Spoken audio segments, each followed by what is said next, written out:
कहानी की शुरुआत होती है जिसमें हमें दिखाया जाता है टोनी स्टार्क को, जो स्टार्क इंडस्ट्रीज का मालिक है, जो हथियार बनाते हैं। और वो अफ़गानिस्तान से जा रहा होता है, पर उन पर आतंकवादी हमला होता है।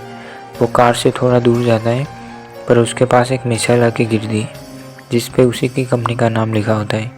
और वो मिसाइल ब्लास्ट होती है जिसमें उसके कुछ टुकड़े टोनी के शरीर में चले जाते हैं और वो वहाँ पे बेहोश हो जाता है और आतंकवादी उसे ले जाते हैं। और फिर हमें पास्ट की थोड़ी स्टोरी दिखाई जाती है जिसमें टोनी स्टार्क हॉवर्ड स्टार्क का बेटा होता है और टोनी ने बहुत कम उम्र में टेक्नोलॉजी में महारत हासिल कर रही होती है। उनके पिता हॉवर्ड स्टार्क की मृत्यु के बाद उनके दोस्त हर्बर्ट आइंस्टाइन ने उनकी कंपनी संभाली और 21 साल की उम्र में टोनी को कंपनी का मालिक बना दिया गया। टोनी एक जीनियस होता है और साथ ही बहुत घमंडी होता है और उसने बहुत सारे हथियार बनाए थे। फिर वो अपने दोस्त रोडी के साथ हथियारों की डिलीवरी के लिए अफ़गानिस्तान जाता है, जहाँ वो अपने हथियारों का टेस्ट करके बताता है। उसने एक कमाल की मिसाइल बनाई थी और उसे वो टेस्ट करके बता रहा होता है। वह सब काम ख़त्म होने के बाद वो रोडी को छोड़कर अकेला ही कार में बैठकर चला जाता है। वहाँ से स्टोरी प्रेजेंट में आती है और टोनी को होश आता है, जहाँ वो एक बैटरी के साथ जुड़ा होता है और वहाँ एक और इंसान होता है जिसका नाम यनसेन होता है, जिसने टोनी के शरीर में से मिसाइल के टुकड़े निकाले, पर अभी भी कुछ टुकड़े रह जाते हैं जो धीरे धीरे उसके दिल के पास जा रहे होते हैं। उसे रोकने के लिए उसने टोनी के शरीर में इलेक्ट्रिक मैग्नेट लगाया होता है जो बैटरी के साथ कनेक्ट था। फिर पता लगता है ये दोनों आतंकवादियों के कब्जे में होते हैं और वहाँ पे कुछ आतंकवादी आते हैं और वो टोनी को एक मिसाइल बनाने के लिए कहते हैं। बदले में वो उसे छोड़ देंगे। टोनी मान जाता है, पर उसे पता था कि ये काम पूरा होने पर वो उसे मार देंगे। पर टोनी मिसाइल बनाने के बहाने वहाँ से भागने के लिए कुछ जुगाड़ तैयार कर देता है, जिसमें यनसेन उसकी मदद करता है और वो वहाँ सभी चीज़ें मौजूद थी जिसकी मदद से वो एक आर्क रिएक्टर भी तैयार कर देता है और उसको अपने शरीर में लगा लेता है और आतंकवादियों के चोरी छुपे एक आर्मर भी तैयार करता है। पर आतंकवादियों को इस सब के बारे में पता लग जाता है, तो वो टोनी और यनसेन को मारने के लिए आते हैं, जिसमें यनसेन की जान चली जाती है।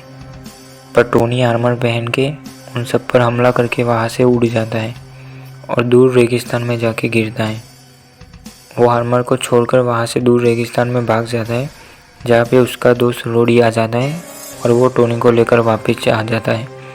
टोनी आने के बाद तुरंत एक प्रेस कॉन्फ्रेंस बुलाता है और ऐलान करता है स्टार्क इंडस्ट्री अब कभी हथियार नहीं बनाएगी, क्योंकि उनके हथियारों का गलत इस्तेमाल हो रहा था। ये सब सुनकर हर्बर्ट टोनी को वहाँ से दूर ले जाता है और कहता है कि टोनी अभी होश में नहीं है, पर टोनी वापस आ गया, इस बात की खुशी है। फिर हर्बर्ट टोनी को समझाने आता है कि हथियारों से ही हमारी कंपनी चलती है, अगर हम हथियार नहीं बनाएंगे तो क्या करेंगे।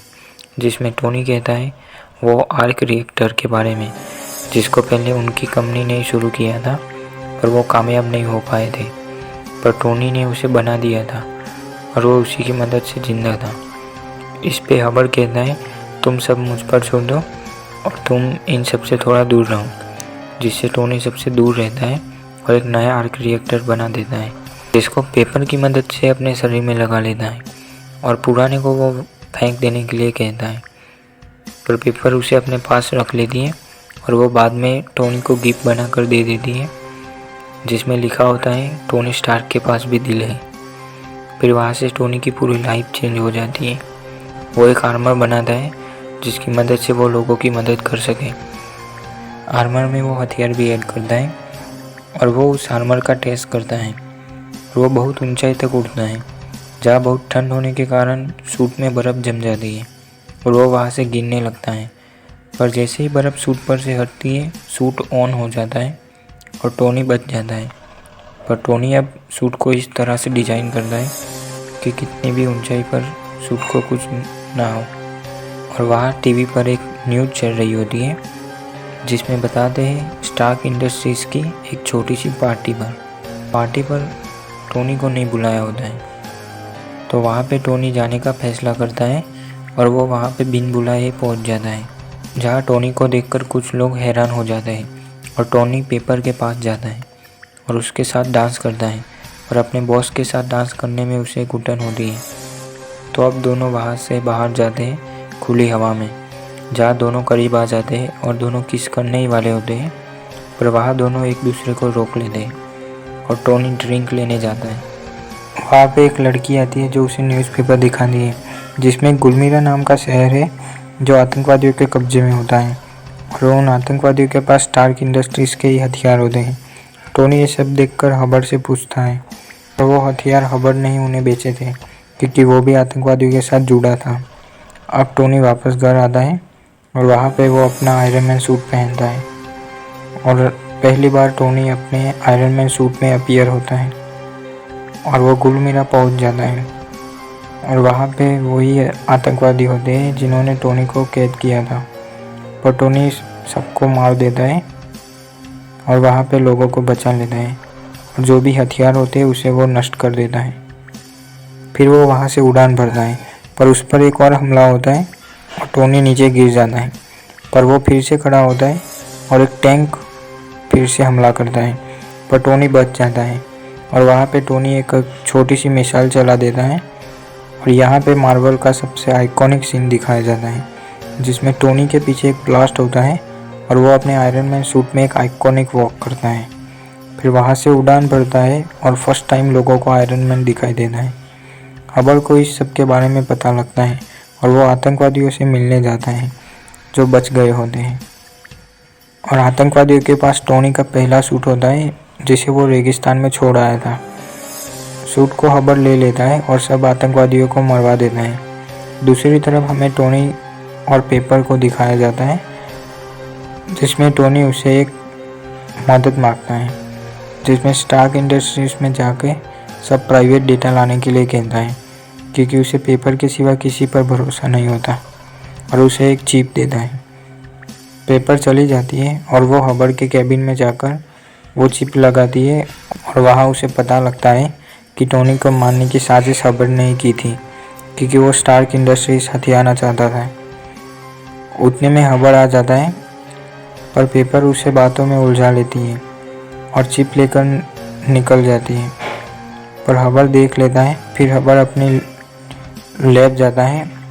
वो जो आतंकवादियों के पास से जो सूट लाया था वो उसे पूरा करवा रहा होता है, पर वो टोनी की तरह आर्क रिएक्टर नहीं बना पाते।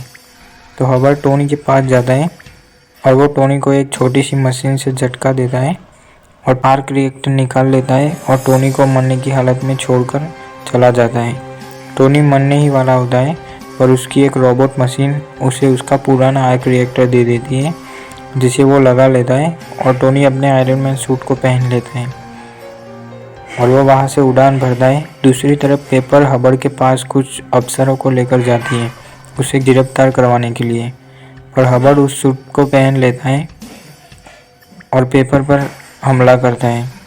पेपर को वो मारने ही वाला होता है पर वहाँ पे आयरन मैन आ जाता है। उन दोनों के बीच एक शानदार बैटल होती है जिसमें हबर्ड आयरन मैन पर भारी पड़ता है, पर आयरन मैन बहुत ऊंचाई पर उड़ता है तो उसके पीछे हबर्ड भी जाता है, पर ज़्यादा ऊंचाई पर जाने के कारण हबर्ड के सूट में बर्फ़ जम जाती है और हबर्ड वहाँ से गिर जाता है, पर उससे ज़्यादा कुछ नुकसान नहीं होता है। पर अब टोनी के सूट में ज़्यादा पावर नहीं बची होती है, पर वो पेपर की मदद से बाहर रखी एक मशीन को ब्लास्ट करवा देता है जिसमें हबर्ड की जान चली जाती है। लास्ट में हमें एक प्रेस कॉन्फ्रेंस दिखाई देती है जहाँ वो टोनी से कुछ सवाल पूछ रहे होते हैं जिसमें अधिकारियों ने टोनी को कहने के लिए कहा होता है कि आयरन मैन उसका एक बॉडीगार्ड है, पर टोनी वहाँ सबके सामने रिवील करता है कि आई एम आयरन मैन। और यहाँ पे स्टोरी समाप्त होती है। मिलते हैं नेक्स्ट वीडियो में। धन्यवाद।